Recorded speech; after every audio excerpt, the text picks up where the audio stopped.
Hello everyone. Read का session चल रहा था और संक्रामक रोग है उसके बारे में कंप्लीटली कर लिया था कि संक्रामक रोग क्या होते हैं, क्या बचाव होता है, क्या निवारण होता है, सबके बारे में डिस्कस कर लिया था। आज जो डिस्कस करने वाले हैं वो डिस्कस करेंगे सूक्ष्म जीवों के द्वारा जो होने वाले रोग हैं। आपके सिलेबस में मेन हेडिंग दे रखी है कि सूक्ष्म जीवों से होने वाले रोग है ना। और 5 रोग हैं वो दे रखे हैं। टाइफाइड है, खसरा है, जो आपका हैजा है, ऐसे करके 2 रोग और हैं। 5 रोग दे रखे हैं तो इनके बारे में डिस्कस करेंगे कि ये रोग है, इनका क्या कारक है, ये जीवाणु से होता है, विषाणु से होता है, क्या रोग हो जाने पर क्या सिम्टम्स होते हैं, देन क्या बचाव करना चाहिए, क्या उपचार है, इसके बारे में डिस्कस करेंगे। तो सूक्ष्म जीव से जो होने वाले रोग हैं इनके होने वाले रोग और बचाव उपाय है ना, इसमें इंक्लूड लंबा ये दे रखा है सिलेबस के अंदर। तो सबसे पहले जो रोग पढ़ेंगे आज का वो रोग है क्षय रोग। सबसे पहले जो रोग पढ़ रहे वो है क्षय रोग। अक्षय रोग को कहा जाता है ट्यूबरकुलोसिस। ट्यूबरकुलोसिस आपने सुना होगा टीबी, है ना। टीबी तो सबने सुना है। उस टीबी को कहा जाता है टीबी, ट्यूबरकुलोसिस से ही टीबी लिया गया है। ओके, अक्षय रोग है, इसको ही टीबी कहा जाता है। मैंने संक्रामक रोग में जब पढ़ा रही थी तो उस वक्त भी मैंने ये सब बता दिया था कि कौन सा रोग किस कारक के थ्रू होता है। लेकिन मैं यहाँ पे जो आपके सिलेबस में स्पेसिफिक करके 5 डिजीज दे रखी हैं तो यहाँ पे मैं अच्छी तरीके से आपको बताऊंगी कि कौन सा रोग है किसके कारण होता है। इसकी मैं बात करूँ कैजुअल ऑर्गेनिज्म यानी कारक की मैं बात करूँ तो क्षय रोग है वो आपका होता है माइकोबैक्टीरियम। ध्यान दीजिएगा, ये नाम आपको याद रखने हैं। माइकोबैक्टीरियम ट्यूबरकुलोसिस,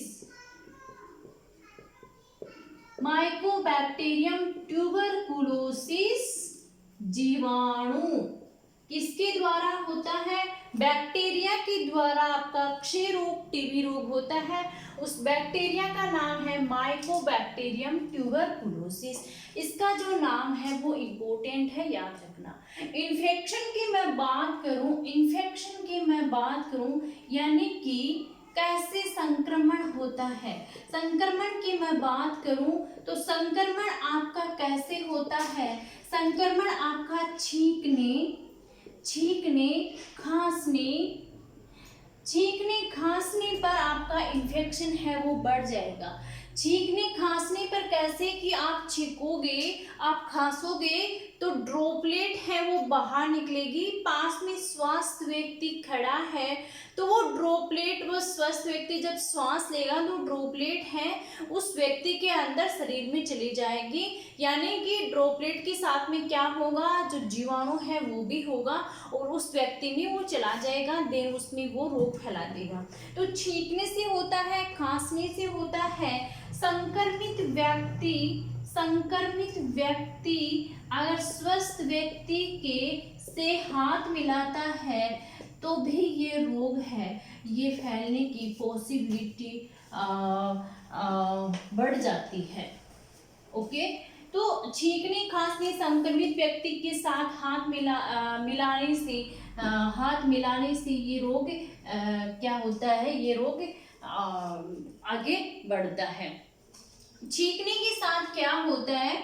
छींकने के साथ मैंने अभी बताया कि ड्रॉपलेट है बाहर, जो जीवाणु है उसके स्पोर है वो बाहर निकलते हैं और व्यक्ति में या दूसरे स्वस्थ व्यक्ति में वो ट्रांसफर हो जाते हैं। टीबी का संक्रमण हो जाने, जो सामान्यतः टीबी का संक्रमण होता है तो उसमें 4 से 6 महीने तक ये जो संक्रमण है ये रहता है। 4 से 6 महीने बाद में प्रॉपर जो मेडिसिन दी जाती है इसकी, तो वो लेने के बाद में प्रॉपर कोर्स करने के बाद में ये संक्रमण है, ये इन्फेक्शन है, टीबी ये खत्म हो जाती है। सिम्टम्स की मैं बात करूं तो सिम्टम आपके जो सिम्टम जो लक्षण है, लक्षण की मैं बात करूं तो लक्षण क्या होंगे इसके, टीबी हो जाने पे क्या लक्षण होते हैं। ये जो बैक्टीरिया है, ट्यूबरकुलोसिस जो बैक्टीरिया है, इस बैक्टीरिया के द्वारा क्या स्रावित किया जाता है, इसके द्वारा स्रावित किया जाता है एक जहरीला पदार्थ जिसे ट्यूबरकुलिन कहा जाता है। ट्यूबरकुलिन माइकोबैक्टीरियम ट्यूबरकुलोसिस जो जीवाणु होता है, जो टीबी का कैजुअल ऑर्गेनिज्म है, उसके द्वारा जहरीला पदार्थ ट्यूबरकुलिन है वो स्रावित किया जाता है।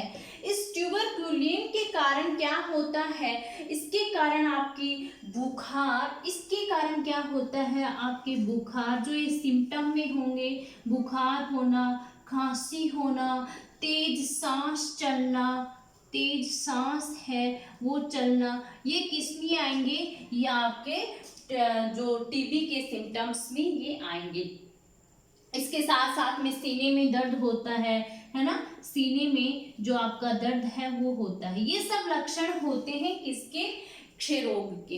इनमें क्या किया जाता है, इसमें जो है वो आपका परीक्षण कैसे किया जाता है इसका, ये सब जब लक्षण आते हैं, बुखार, खांसी, तेज सांस चलती है, सीने में दर्द होता है, ये जब सब लक्षण आते हैं तो इन लक्षण के बेसिस पे मोनोटॉक्स है वो परीक्षण किया जाता है। इस परीक्षण में क्या होता है, इस परीक्षण में इंजेक्शन के थ्रू जो बैक्टीरिया होते सूक्ष्म मात्रा में हाथ से है वो शरीर में प्रवेश करवाए जाते हैं, जिससे कि क्या होता है, प्रतिजैवी का निर्माण हो जाता है, एंटीबायोटिक का निर्माण है उसके अंदर हो जाता है। 72 घंटों के बाद में पुनः परीक्षण किया जाता है। अगर उस स्थान पर जहां से इंजेक्शन के थ्रू वो बैक्टीरिया है अंदर पहुंचाए गए हैं, अगर उस स्थान पर जलन होती है, खुजली आती है, तो देन जो टीबी का इलाज है वो स्टार्ट कर दिया जाता है। इस प्रकार से इसका वो होता है। एक चीज आप दिमाग में रख लेना, जो मुख्य प्रभावित अंग है, मुख्य जो प्रभावित अंग है, किसके प्रभावित अंग मैंने पहले बताया था आपको, अभी भी मैं बता देती हूँ। मुख्य प्रभावित अंग कैसे याद रखोगे, क्योंकि कंफ्यूज हो जाओगे पेपर में। टीबी है छींकने खांसने से फैलता है, यानी कि हवा के माध्यम से ये जो है वो स्प्रेड होता है हवा के माध्यम से। हवा के माध्यम से इट मीन्स नाक से हवा लेंगे, हवा कहाँ जाएगी, फेफड़ों में जाएगी। यानी कि क्षय रोग होने पर मुख्य प्रभावित जो अंग होगा वो आपका फेफड़े होंगे। लंग्स हैं वो आपके इफेक्ट होंगे। कब इफेक्ट होंगे, जब आपके क्षय रोग से आप जब ग्रसित हो जाओगे। बचाव के बारे में बात करूं मैं, इसके क्षय रोग हो जाने पर बचाव और उपचार की मैं बात करूं तो सबसे पहले तो यही है कि अगर कोई आपको पता चल जाए कि इन्फेक्टेड पर्सन है तो उससे दूरी बनाए रखना, क्योंकि ये सब है प्रिकॉशन बरतने पर ही वो क्या बोलते हैं उसको बचाव ही उसका क्या है उपचार है। और इसके लिए बीसीजी का वैक्सीन ध्यान दीजिएगा, बीसीजी वैक्सीन है, बीसीजी का टीका है वो किस में लगाया जाता है, बीसीजी का टीका है क्षय रोग में लगाया जाता है, टीबी में लगाया जाता है। बीसीजी का टीका है वो नवजात शिशु में लगाया जाता है और समय समय पर इसकी डोज है वो दी जाती है। चिकित्सक हैं जो डॉक्टर हैं, जब वो इलाज करते हैं तो वो एंटीबायोटिक का यूज लेते हैं, मेडिसिन यूज लेते हैं, जैसे कि रिम्पेम्पिसिन मेडिसिन होती है। हालांकि खुद इस मेडिसिन का यूज नहीं लेना चाहिए, डॉक्टर की सलाह पर ही लेना चाहिए ये सारी मेडिसिन। तो ये हो गया क्षय रोग, बहुत सिंपल है, बहुत ज़्यादा डिटेल में नहीं जाना है। जैसा दे रखा है वैसा ही पढ़ना है। क्षय रोग है, ट्यूबरकुलोसिस कहा जाता है, टीबी इसको कहा जाता है। कारक है माइकोबैक्टीरियम ट्यूबरकुलोसिस, जीवाणु, जीवाणु के द्वारा होता है। मुख्य प्रभावित अंग है लंग्स होते हैं। कैसे इन्फेक्शन होता है, क्या परीक्षण होता है, क्या इसके सिम्टम्स होते हैं, और बीसीजी का टीका है वो इसमें लगाया जाता है। नेक्स्ट जो बात करते हैं वो अगला है खसरा।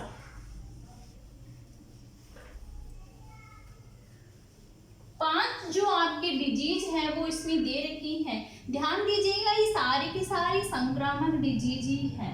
संक्रामक डिजीज कौन सी होती हैं? जो कि एक व्यक्ति से दूसरे व्यक्ति में फैलती हैं, संक्रामक कहलाती हैं। जो कि सूक्ष्म जीवों के द्वारा होती हैं, जैसे कि विषाणु, जैसे कि जीवाणु, प्रोटोजोआ, ये सब के द्वारा होती है, वो संक्रामक डिजीज कहलाती है। नेक्स्ट जो बात करते हैं वो डिजीज है मीजल्स, खसरा।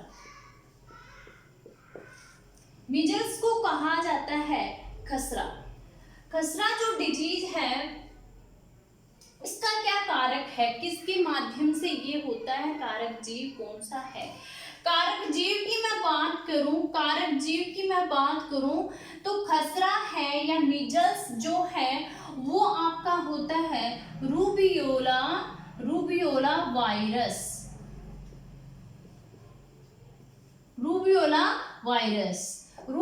वायरस के द्वारा है वो खसरा होता है, मिजल्स होता है।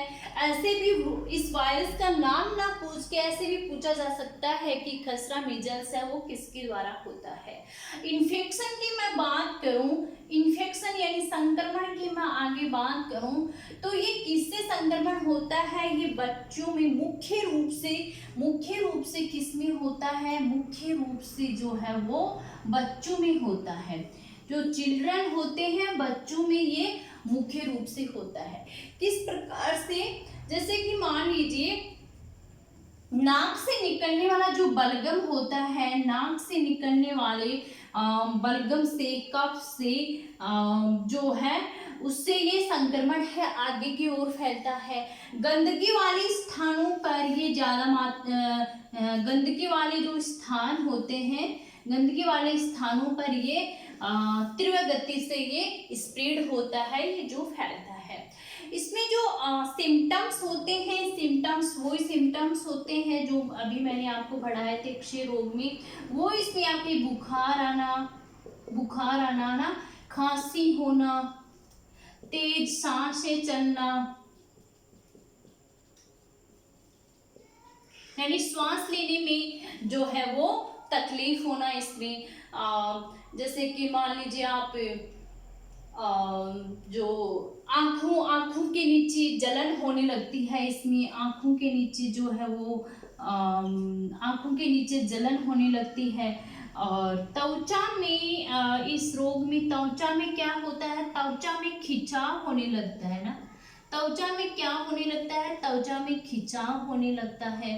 और जो आपका जो जुखाम है, कॉमन जुखाम भी हो सकता है ना, जुखाम है, कोल्ड है ना, वो भी इसका जो है वो उसमें आगे आपका ये खसरा हो सकता है ना। सेकेंडरी सिम्टम्स में क्या होते हैं? प्राइमरी सिम्टम्स ये होते हैं सारे, बुखार होना, खांसी आना, तेज सांस चलना, आंखों के नीचे जलन होना, त्वचा में खिंचाव होना। सेकेंडरी सिम्टम्स क्या होते हैं, इसमें द्वितीय लक्षण क्या होते हैं? ये सारी की सारी प्राइमरी सिम्टम्स है ना।